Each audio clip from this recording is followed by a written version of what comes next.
First of all, this is probably one of the few times that you will see someone at Microsoft giving a presentation on a Mac. The reason for that is that my laptop has an HDMI and we don't have a connector. I was supposed to be with an VGA one, so that's the reason why I'm doing it on a Mac.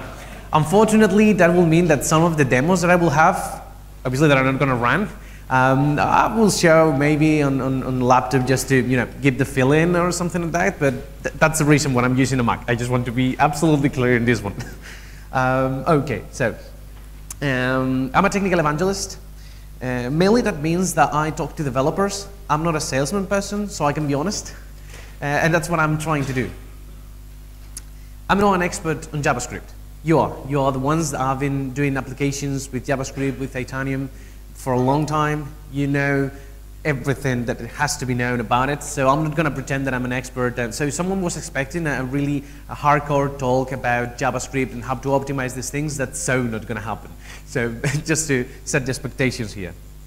What I want to show you is the platform and the tools that you could use to develop applications for Windows 8 using JavaScript, HTML5, and CSS3. You already have the skills. So this talk is just to show you how that could be on Windows 8 and encourage you to actually use it. So that's more or less the feeling. Obviously, I'm going to really try hard to be honest, and I shouldn't really use white because it's hard to read from the back. Didn't know that. But obviously, I'm here. I work for Microsoft, so I might be a little bit biased. So if at any moment you think that something that I'm saying it's not actually correct or that, well, I'm deviating from reality, just please say it out loud, okay? So we are kind of a small audience, so if you have any comment, just raise your hand and say it out loud. So try to do so. This is going to be the things that I'm gonna show. I'm not really sure if you can read it. So at the beginning, it's just principles and concepts of Windows 8. How many of you have actually used Windows 8? Okay. When I walked in the room and I saw the Macs, I kind of figured it out. So that's not really a big surprise. That's fine. How many of you have never actually seen any Windows 8 running either on a store or a friend or wherever? Raise your hands that have never. Okay, that's going to be interesting. Good. I'm actually expecting something like this. So instead of starting with the developing thing, that probably is the topic of the talk, I start with the principles and concepts, like what actually Windows 8 looks like and that kind of stuff. So probably that's going to be useful.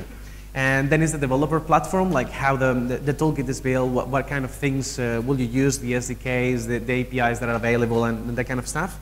And if there is time, and I don't really know, we'll maybe have some Q&A. Yep. So let's start by the principles and concepts.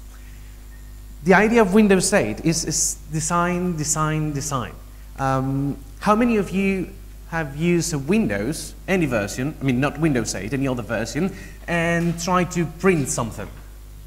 I guess that probably most of you have tried that once in a while. It's a really funny thing, because if you want to print something, you normally want to print something, not install a fax or configure a network printer or something like that, and it's exactly in the same dialog box. Don't know why. That's the kind of things that we try to avoid on Windows 8, and we do it on the system, and we also do it on the platform. So if you see, I don't know if you can, I think that I have some brightness here. Let's try it a little bit. So this is actually the starter screen for those of you that I'm not really sure if you can actually see it, but what you see instead of the desktop and all the start menu and that kind of stuff, you have different icons, different lifetiles. The difference between a normal icon and a lifetile is that those are actually live and updated. So if I see my calendar, instead of just seeing the icon, I'm actually seeing more information, like what's my next appointment or with who, if I'm receiving a Twitter or something like that. So it's actually kind of active. That means more engagement. That means that even if the user is not using your application right now, every time they go to the start, they will see your application and the content that your application is actually generating or receiving or whatever. So that's a little bit more interactive. And it happens the same with the design. These are 4 screenshots of different applications. We have a Twitter client, we have a stock market thing. I don't know why I really use the stock market thing in every single talk. I never used one of those before. I think that nobody uses, but still, it's fun with all the graphics and that kind of stuff. So all of them do different things, very different things. But the layout of the application, it's pretty much the same. You have the margins at the sides. You have the title of the application in the same side. The idea of that is that the user will have a sense of, I've seen this before, I know how to use it. I don't have to rediscover where everything is. That's pretty much the idea. Obviously, you can try to do the same kind of layout, but you want to have a space for your branding. You want to put your logo, you want to give you the colors of your brand to be powerful, to actually give your presence of your brand. You can do it. Actually, if you take a look of the Twitter client, it's extremely different from the stock market or the RSS reader on the top. But that's an extra thought. If you look at this, actually, this is actually a full screen. It's not like we maximize the window. There are no windows anymore. I know, a Windows system without windows. Quite funny. But yeah, with Windows 8, you have full screen. Only full screen. Actually, there is not only full screen. You can do another thing that I'm going to show now, but pretty much everything is in full screen. Why? Well, one of the things that we see when we do all this tests, and actually there's people getting paid to observe how users use the computer. It's kind of a nice job, I guess. And one of the things that they discover is that most of the people just use applications on full screen. And if they have more than one window, which normally they have, they just tend to go from one window to another, but they don't use 2 windows at the same time or something like that. So everything now is on full screen. And we have different resolutions and different form factors. So the minimum resolution will be 1024 768. That's the minimum that Windows 8 can run with. And then you can go to widescreen, you can do all these things, and this is the one that I was actually talking about, the snap view, and that's the Spanish word for compulsory. I forgot to change it. The idea is that you can actually have 2 applications on the same screen, but only 2, okay? So the idea of this is that you're, I don't know, maybe reading the news or something, but you want to keep reading your Twitter timeline or something like that. So you just put the Twitter timeline in a column like this, and then you have the rest of the screen for the things that you're actually using. That doesn't mean that you cannot multitask, okay? You can multitask. You can change from one application to another. A lot of them can be running at the same time, but you won't see them at the same time. Only 2 if you do this snap thing. Obviously, that means that all the menus that we used to have, like file and edit and tools and that kind of stuff, they're not there anymore. There are no actual windows, so there is no menu bar you can put these things on. Instead of that, we use the app bar. App bars can be either on the bottom side, on the top side, or both, like in this application. But they're not shown by default. It's not like there is always there just in case you want to click on them. No, they are hidden. If you want to use them, you use swipe from the bottom to the top, or from the top to the bottom. It doesn't really matter. Any of both ways will show the app bar. And then you have either navigation, like on the top of the screen. This is the sports application, so you can go to basketball directly with a button, or racing, that kind of things. And on the bottom, you normally have the commands that you can use. So you can, I don't know, copy, paste, edit, that kind of things, always in the app bar. But the big thing of those changes is that we are getting everything together. All those things that normally were quite difficult to find, like you're in an application, want to change the language, you want to, that kind of preference, like, I don't know, I want this application to, well, updates are now managed pretty much in the same way, so it's not really a problem. But that kind of configuration that is specific for every application, for every single one of those, will be on the same place. You go to the settings, and the settings will be on the same place for every single application. So it's this sense of everything works in the same way. And I think we can do the test here. Oh, well, no, because actually you won't be able to read it on that distance. But the only thing is that in every single application is in the same place, so you don't have to deal with where these things will be. And obviously, one of the things that allows you to do is to get this sense of everything is in the operating system. The applications are an extension of the operating system. So if you want to search, it was quite complicated. Sometimes you just have to hit Control F, and then you have the search dialog box. Sometimes you have it on the top right corner, sometimes on the top left corner, sometimes you have to actually go to Edit and Search. I don't know why Search is under Edit, but you know, that kind of things. And you normally spend a couple of seconds figuring out, but if you're a normal user, you're going to spend like a lot of time trying to figure out where the hell the function you're looking for is. The common things like search is on one of the what we call charms. When you are, let's pretend that this is a huge tablet, okay? So if I would like to search here, I don't know, for another slide or something, I would just swap my finger from this side. Then a bar will appear on this side of the screen, pretty much like this, and I will search. If I type whatever, it will search. But if I think, well, I don't want to really search on this application, I want to search on the web, there's not really a problem. You can actually click on Bing here, and it will search on Bing.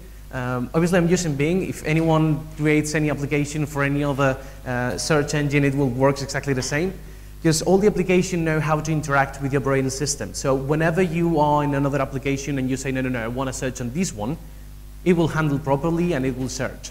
That means that even if your application is not running currently, they can be activated if the user is searching for something that your application may be relevant for. And only the applications that can search will show up in search. So if you have any application that cannot search, it will not show up. So it's not going to be filled with a lot of crap and applications that you cannot use. And it happens the same with share. If you're now in an application, you're reading the news or whatever, and you want to share the news, normally you have to copy-paste the content or the URL, then you go to Facebook maybe, or Twitter, and paste the URL and comment and then share, and then you go back to the application you were. Instead of doing that, there is a mechanism on Windows 8 to share things between applications. So in this case, will be, I don't know, with the slides. Maybe it's not really too much sense, but let's pretend that I want to share one of the slides. So I just swipe my finger, I select share, and then I will have a list of applications that can handle sharing, but this kind of sharing, because maybe your application only can share things like, I don't know, text, but not audio. And in this case, if it's a slide, it's probably going to be HTML, like images and text. So that could be maybe done through Facebook. So Facebook will show up, I just click on it and post it. I don't have to exit the application to share anything. That's kind of the idea. If you are in an application and you want to do something, don't get out of the application to get that task done. Just keep going and carry on. Well, the lifetimes that I was trying to show you before, this kind of an image, and I think that this one can actually be written from the back. I don't know, maybe. They show continuous information. So let's take one that is actually reading good. Okay, the music one. It says that it's in pause. If it will be playing, it will change automatically and show the cover of the album, the artist, and the title of the song. That's pretty much the idea. And obviously, you don't have to tell your application. I mean, you don't have to open the application to update the lifestyle. It's doing it in the background, so that's kind of the idea. You also have notifications, like you could expect on any mobile device. And this is one of the things that it's quite interesting. I'm assuming that everybody knows that Microsoft have launched Windows 8 a couple of months ago, hopefully. But how many of you know that we actually launched 2 different operating systems on the same date? Okay, well, for the rest, we actually launched the operating systems on the same date. Now, one of them is Windows 8. It's meant for processors for x86, so Intel, AMD, and so on and so forth. But the other one is for ARM, for small devices, namely tablets. Why did we do that? Well, if you're on a laptop and you want to run that, fine, go for it. But if you're on a tablet, you probably want more than 10 minutes of battery. Used to happen. So the version for ARM is specifically designed for this kind of devices. It's going to be more power saving and more carefully manage those things. That means that there was a huge change in how the operating system deals with the processes and background tasks and that kind of stuff. We will have a slide on that later on. And if it's the first time that you see something like this, it's going to be quite shocking. It's something like, why did you do that? It doesn't actually even work. But with a few thoughts, you can actually figure out how it works. We will see it later. But well, the notifications works on pretty much, I mean, it works the same. It doesn't really matter if you're on a Windows RT for ARM or Windows 8 for x86. All that I'm showing here works exactly in the same way. Both platforms, you don't have to worry about it. And actually, we're going to be using JavaScript, so you don't even have to recompile. I mean, you only have to deploy, and it will handle everything correctly. You don't have to rewrite the code in a specific way. And obviously, notification, as any other thing, will work like a charm, no problem. And obviously, one of the things is how to make money out of it. Well, Windows 8 has the Windows Store. If you, I will say that you're pretty much familiar with the Mac, just for the kind of machines that I'm showing here. And you have the Mac Store, but it's not the same. I mean, in a Mac, you have the Mac Store, but you can actually go to any web page, download the application and install it. That's pretty much okay. That doesn't really happen with Windows 8. On Windows 8, the only way to get applications is through the Windows Store. You have to open the store, you search for the application, install it, all done. The store manages the updates and manages whatever it has to be dealt with, so no more next, ooh, I forgot to uninstall this crappy bar. No. Everything is done by the store. So if everything is in the store, how do you get to the store? There is a certification process. So it pretty much works like when you send any application to the iOS. You have the application, you send it to the portal, and they will go through some tests, and hopefully they will be accepted, and you will be in. That's pretty much the way how it works here. You have paid applications. You can get the application for free and then use in-app purchases. You can have the applications for free, not in-app purchases, but then you have advertisement.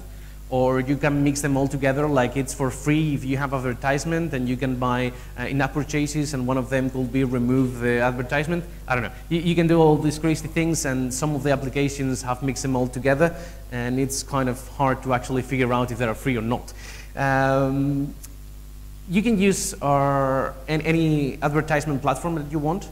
We have our own, and it's quite actually easy to use, and we deal with all the advertisements. If you have another company you used to work with for advertisements with any other platform, you can use it. We have our own payment system. If you want to use it, perfect. If you don't want to use it, that's okay. Use whatever you want. But actually, it's quite easy to use this one. So if you don't have any particular reason, I will go with ours. What I'm trying to say here is that we're actually trying to make it easy.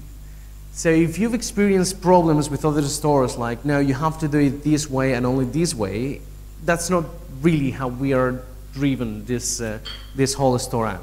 The idea is to put just a small control for the user to be sure that the application that they're going to install, it's going to be safe. It's not going to have any malicious code or a virus or whatever. That's pretty much the idea, but it's not to say, no, you have to use exactly our tools and exactly the way we want it. But one of the things that we actually look for when you send an application is that you have, okay, nothing can be written. And actually the screenshots are in Spanish, so they are not really useful. But you have to have the about, so the user has to be able to identify who you are, what the application does, and what kind of access do you require. When you develop the application, you actually have to tick a few boxes, like I want to use the microphone and the webcam, or I want to access the internet. If you don't do it, and you actually use the APIs that give the webcam or access to the internet, it's gonna fail.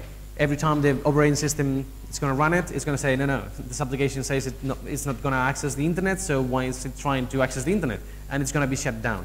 And actually, they're not gonna go through the certification, so you will never be able to put it on the store. And the other thing is the privacy policy. This sounds a little bit awkward at the beginning, but if your application uses the internet, for example, you are required to write a privacy policy saying, I'm not using your API to collect data, or, well, if you are actually using your API to collect data, you should say it. But normally, you know, you don't even think about those things. It's like, yeah, I'm going to use the internet, so obviously I'm going to reveal the IP to the server. That's something normal. But in some countries, that's actually considered private data, so you need a privacy policy. And the age rating, when you create an application, you have to say for which age that application is. If you're thinking about doing anything for over age, like 18 plus, mainly porn, it's not allowed on the store. So that's one of the issues. Obviously, we accept some violence. So pretty much every single game is accepted on the store, but those that are quite high in those things, they will be rejected. That's the only thing. That's pretty much a quick overview of how the system now works. Someone have any question about how actually this goes? Yeah, sure.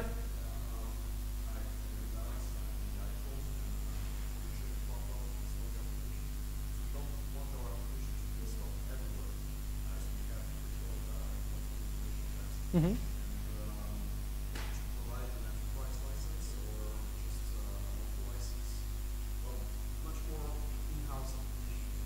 Okay, so just in case you couldn't hear them that way, the question was pretty much about line of business applications. So I'm talking that we had a store, and that's the only way to get applications. That's actually not completely true. There is another way, but it's only for companies, for line of business applications. Obviously, if you are, I don't know, let's say a bank, and you want to create an application to manage the accounts internally, you probably won't want to see that publicly on the store. So we have the line of business. How does it work? Well, it's a little bit complicated. We have different versions of Windows 8. And if you want to do that for Windows 8, you probably want the Windows 8 Enterprise. Why? Well, in order for you to deploy a line of business applications, you need an enterprise license. So if you already have a Windows 8 Enterprise and the computer in which you are deploying the application is domain joined, it's going to work.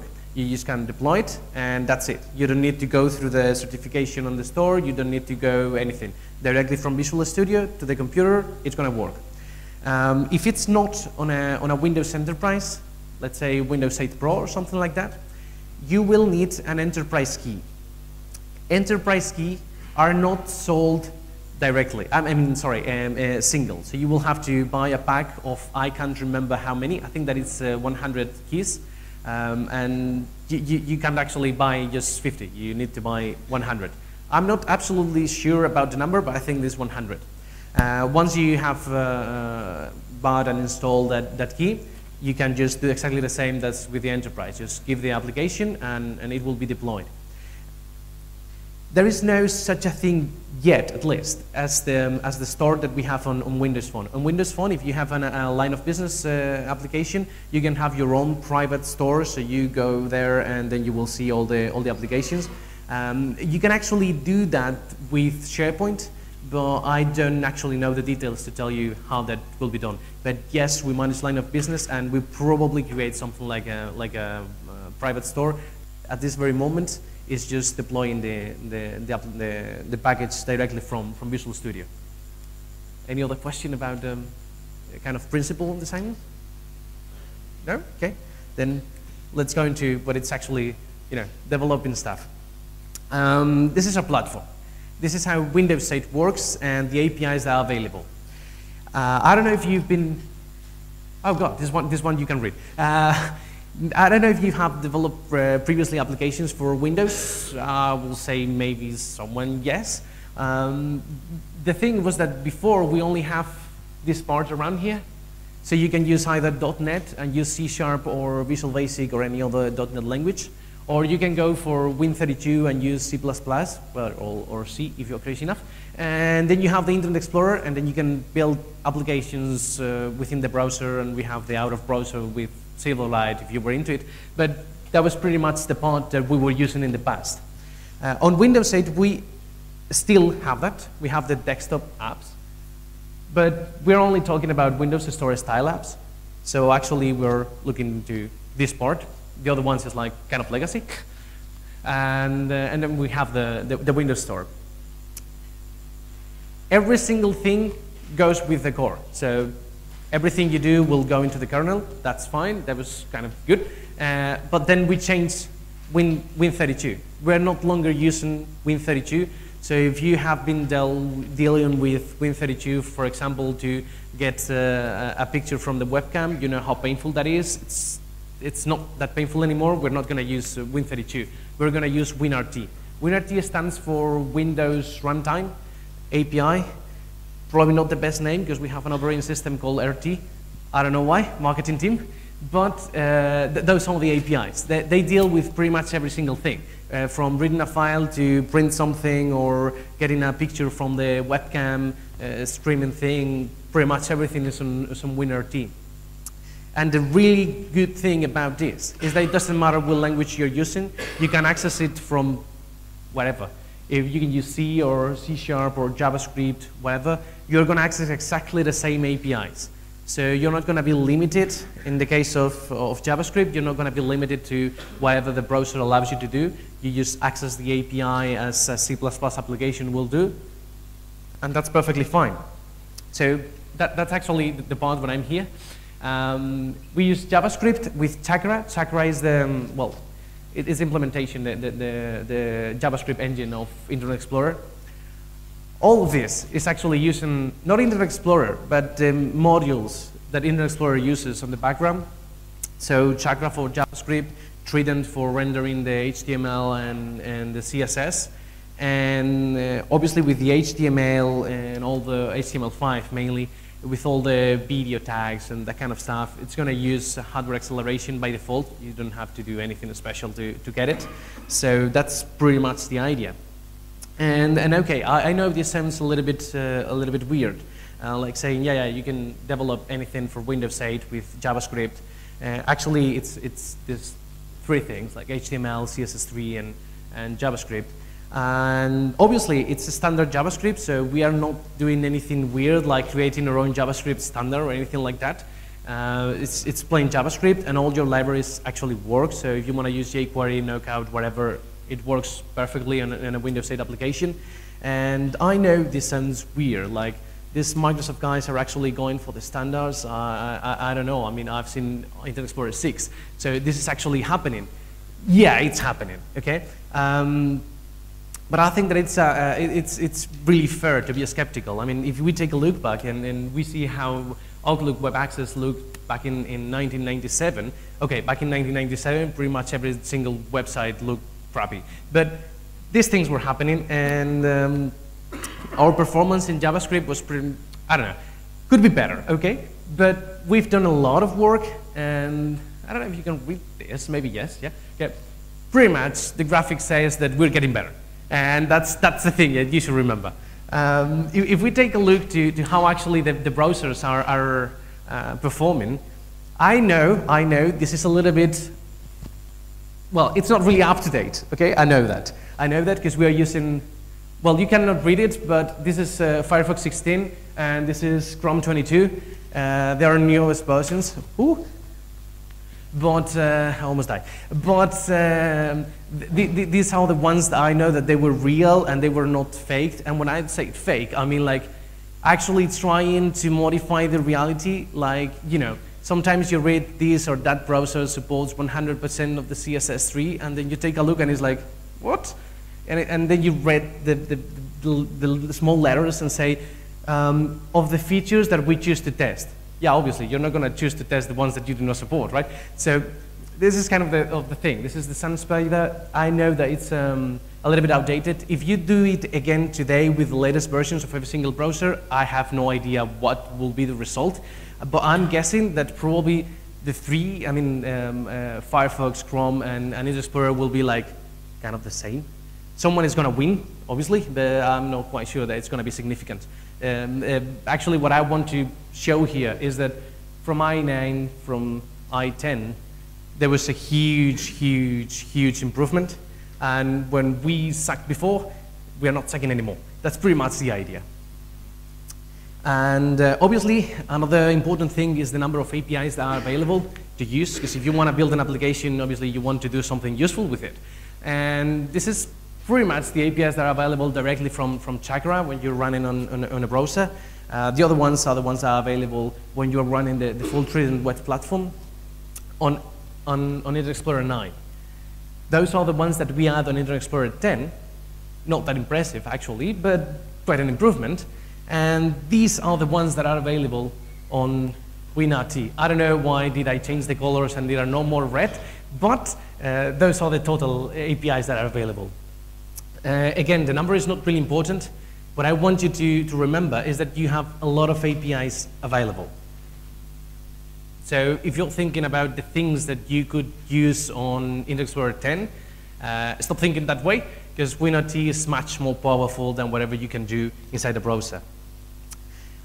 Obviously, I've been talking about the browsers, and I know that a website is not an app.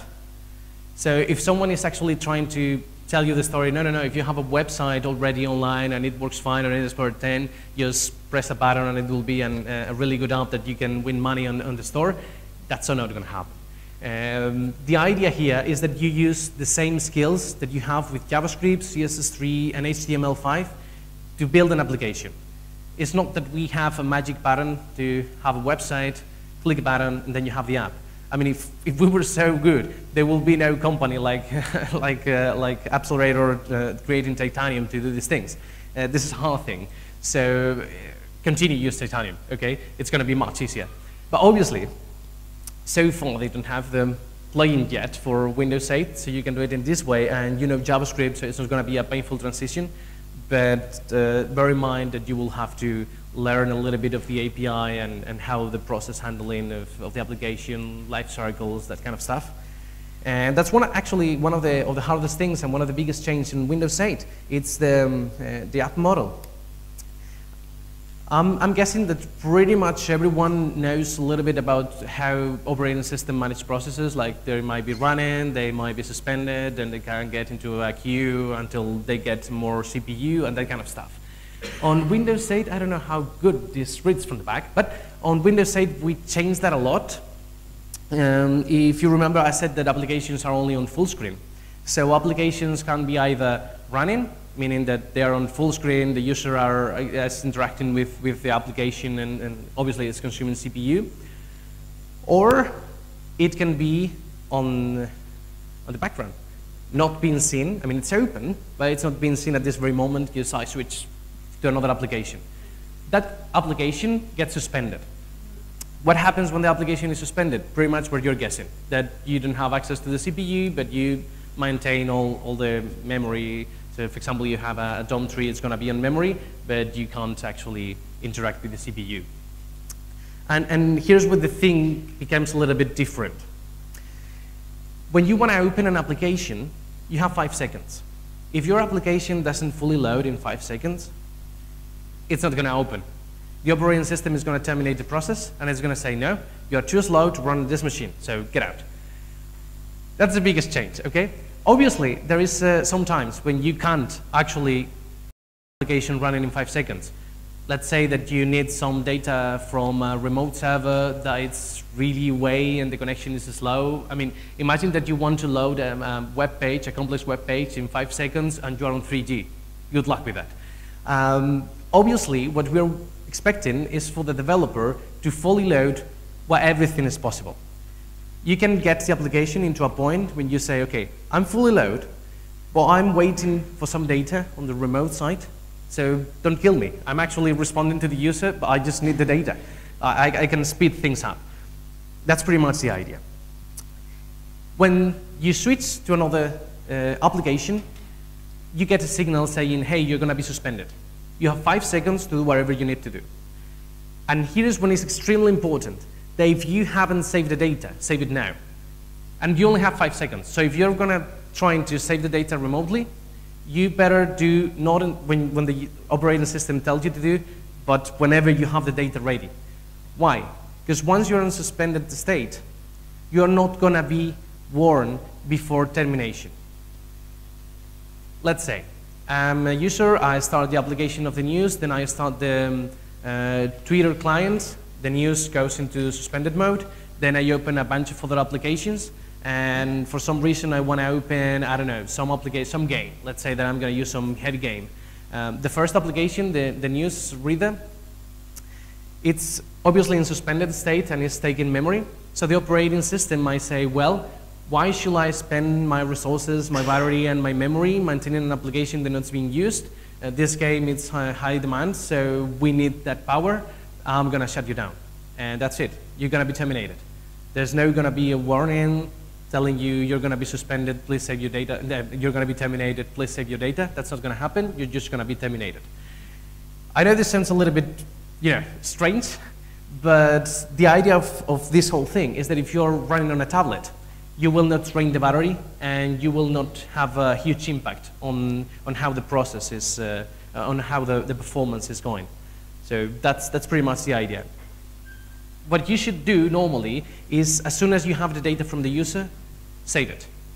Don't wait for the user to click on the save button or that kind of stuff. Obviously, if you're actually filling a form and you have to hit the database, probably you will have to wait for the user to fill all the data and then click save. But whenever possible, or if you can maintain a local cache on a file on the system and then use it to populate the form just in case that your application was terminated while the user was filling the form, do it. And this is actually how WinRT looks when you use it from JavaScript. Okay, this one reads quite good. The problem here was that obviously normally we will use C++ on Windows or something like that, or C#. And then you have these notions of namespaces. If you don't know what namespaces is, if you have used Java, you probably know the concept of packaging. A packet is the same that we use to call namespaces. I mean, there are some differences, but you can get the concept there. JavaScript don't really have that notions or the notions of classes and that kind of stuff. So namespaces are objects. So in that case, you can actually fake them, how a namespace normally will work. Classes are constructor functions. So that pretty much, you can get an idea of how to work with those things. You can obviously give them some primitive types, strings, or whatever you want, because they're normal functions. And class members are projected as properties, so you can actually work with those things directly from JavaScript without doing weird things. And pretty much every single API on WinRT is going to be asynchronous. Why? Well, I think that probably everyone has this sense that opening an application on Windows and clicking a button, the application is doing some stuff, and it's not responding anymore. And normally, what a final user, an end user says is, oh, damn programmer, they use a synchronous API instead of an asynchronous one, and now the dispatcher can update my window. No, actually that never happened. They will say, fucking Windows is not working. And actually it's not the operating system to blame. It's just that the programmer didn't use the correct API. So in this time, we decided not to allow the programmers to actually make the call. So pretty much everything is going to be asynchronous. Obviously, you can do some workarounds and try to fake the behavior of a synchronous API on an asynchronous one. But the idea is that you will get the feeling that you should be asynchronous.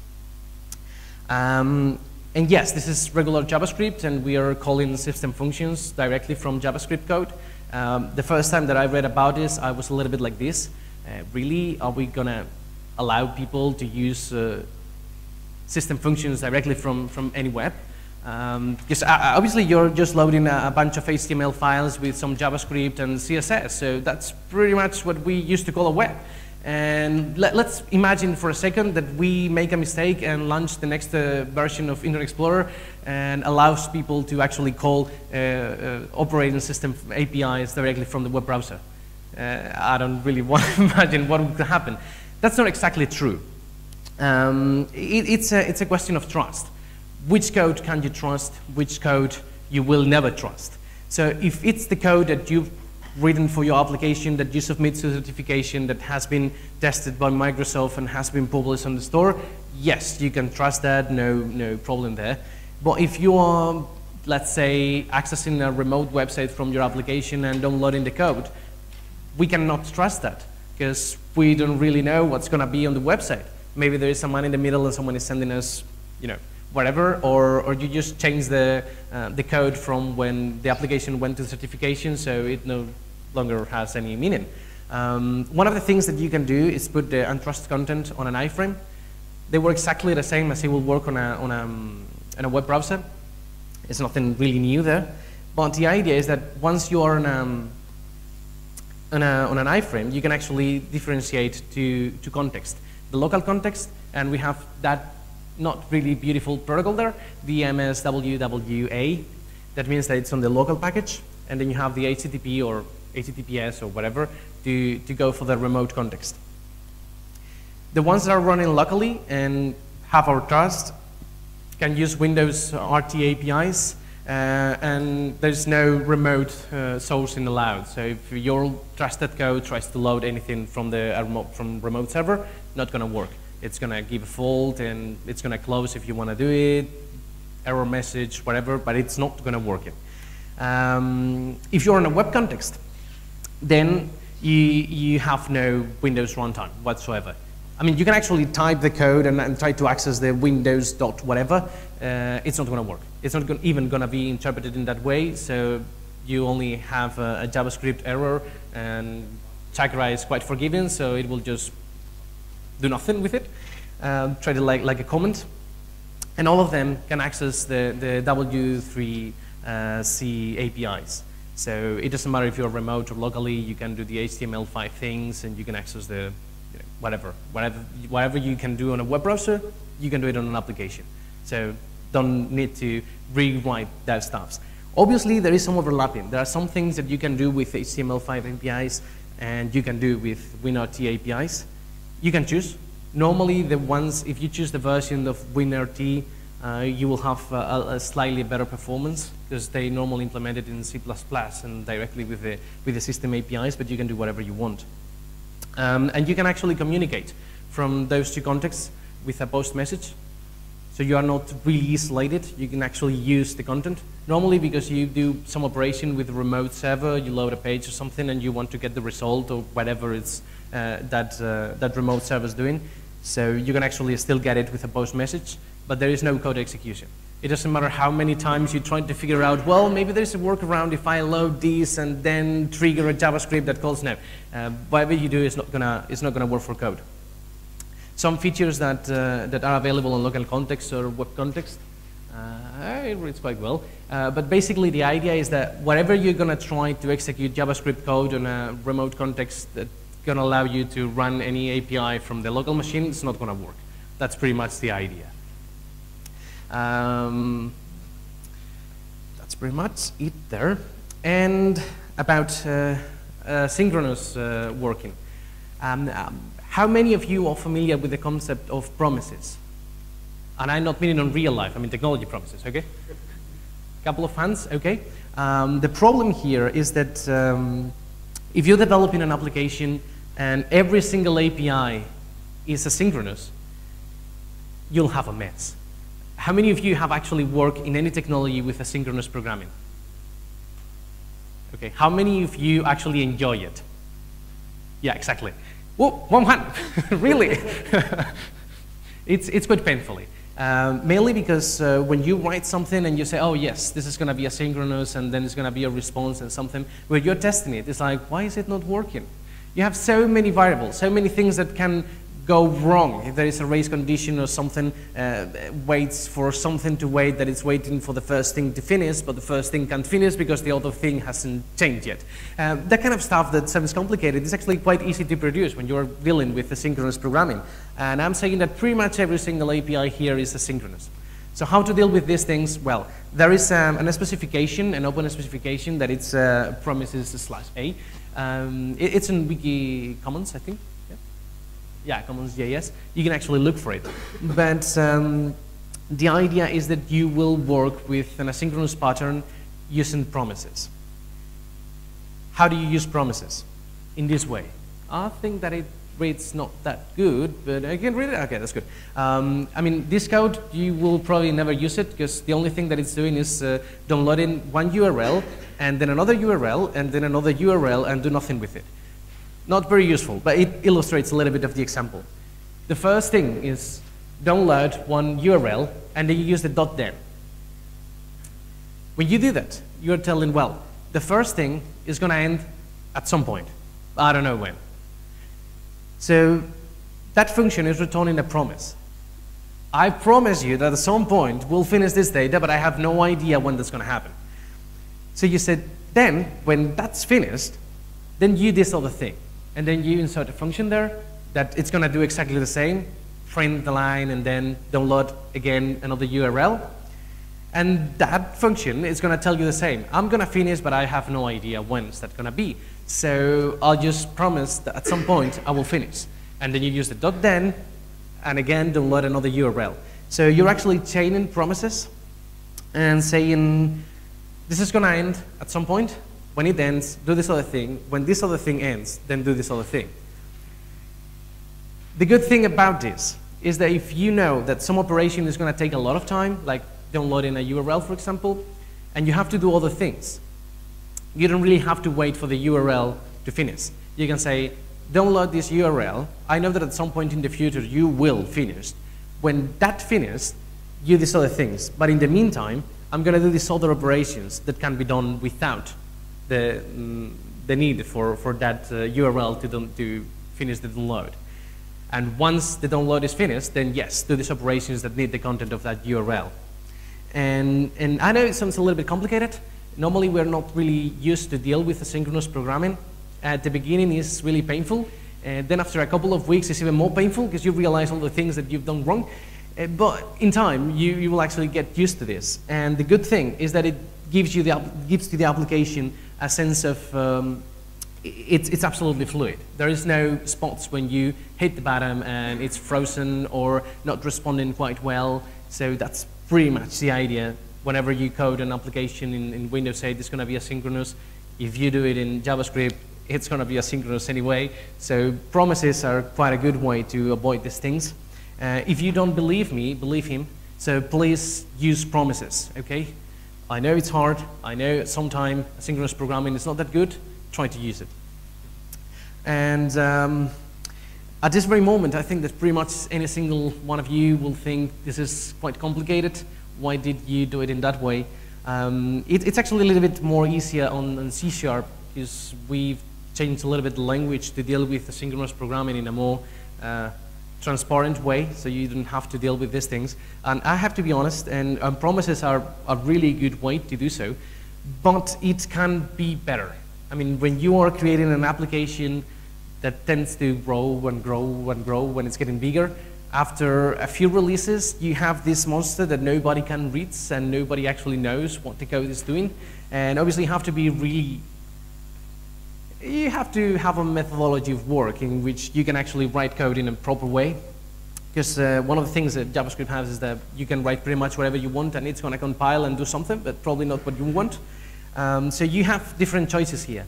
You can be one with the code and learn to see the code in pretty much everything and have no problems with that. But for the rest of us, just use what the cat says. Try TypeScript. How many of you have actually heard of TypeScript? Okay, I didn't expect that. I actually was expecting more hands to be raised up. Okay, TypeScript. It's a superset of JavaScript and compiles to plain JavaScript. Why they do that? Well, mainly because it allows us to use classes, to have properly objects, to structure the code into classes and namespaces and these kind of things. So you have more structure. I mean, it's a way of structuring the application, or pretty much all the thing. I mean, as I said, it's going to compile into regular TypeScript, so it's going to run on any browser, on any operating system. It's open source, so on and so forth. There is no trick thing here. You can download the compiler, and you will see that the TypeScript is being compiled into regular JavaScript. And obviously, it's regular JavaScript, so you can use any JavaScript library. The really good thing, the really nice thing of this is that when you're writing, I don't know, maybe C# or Java or whatever, and then you use this IntelliSense, this code completion code, and then you type, I don't know, an object, dot, and then you get the list of all the things that the object can do. You can have that with TypeScript. And you also have types. You can declare that the variable is an integer or it's this kind of object or whatever, and then the compiler is going to tell you, hey, you're trying to call here a function that normally returns a string, but you're using it like if it were an integer, you're going to have a problem there. So all those things that normally happen in JavaScript and you spend like hours debugging and trying to figure out what the hell went wrong, TypeScript can allow you to avoid it. So it's kind of a good thing. It starts with JavaScript. You type the code, and it will be compiled, and it will generate JavaScript. So actually, if you type normal JavaScript code in a TypeScript compiler, you will get exactly the same input. Okay, so it's not going to do magic things. You actually have to write TypeScript to get something useful. But it's absolutely open source. It's open. It's so there is no trick question. I'm saying this because it was done by Microsoft, and every time I talk about TypeScript, people is quite skeptical. Like, yeah, so why did you change the language? No, we didn't change it. Okay, so you write TypeScript, but you get JavaScript. So the idea is to be a little bit more easier to do complex things, but not to change the language.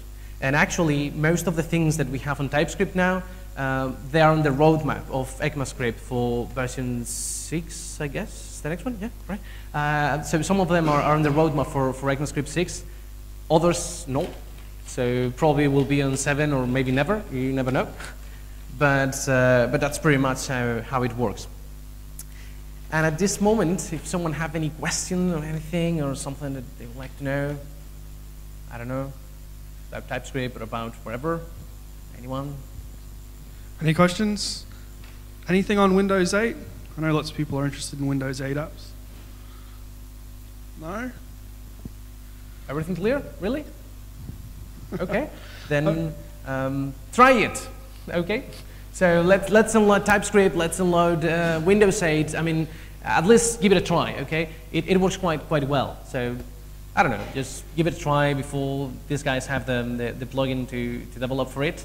And at least you will have the feeling of what the user will see when they will use the application. And I'm quite sure that they will speed things up and have the plugin ready soon, I guess, hopefully. So I think that's all. And thank you very much, and try it.